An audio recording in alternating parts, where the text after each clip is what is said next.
रायपुर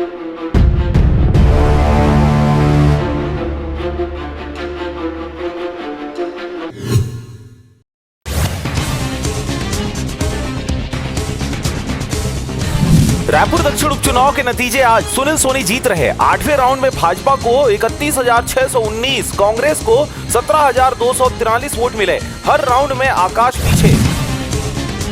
कृषि मंत्री रामविचार नेताम सड़क हादसे में घायल, पिकअप से कार की टक्कर, ग्रीन कॉरिडोर बनाकर लाया गया रायपुर, सिर हाथ में चोट पर खतरे से बाहर।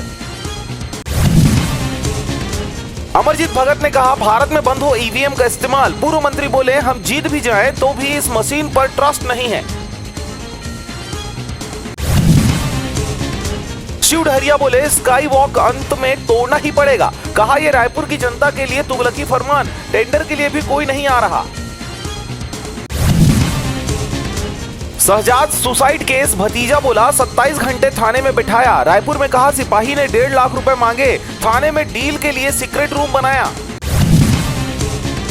बिलासपुर में प्लास्टिक फैक्ट्री में लगी भीषण आग, रात 2:30 बजे उठी धुओं की गुब्बार के साथ उठी आग की लपटें, रिहायशी इलाके में आग से मचा हड़कंप। भिलाई नगर पालिका सफाई टेंडर कर्मचारी संघ ने किया विरोध, आयुक्त ने लिखा पत्र, कहा सालाना आय 56 करोड़ रुपए है, सफाई में 50 करोड़ रुपए से चरमरा जाएगी अर्थव्यवस्था। लोहारीडीह हिंसा मामले में बड़ा अपडेट, जेल में बंद 69 आरोपियों में से 24 की जल्द हो सकती है रिहाई। पुलिस को नहीं मिले कोई साक्ष्य, इस मामले में जेल में बंद है 69 लोग।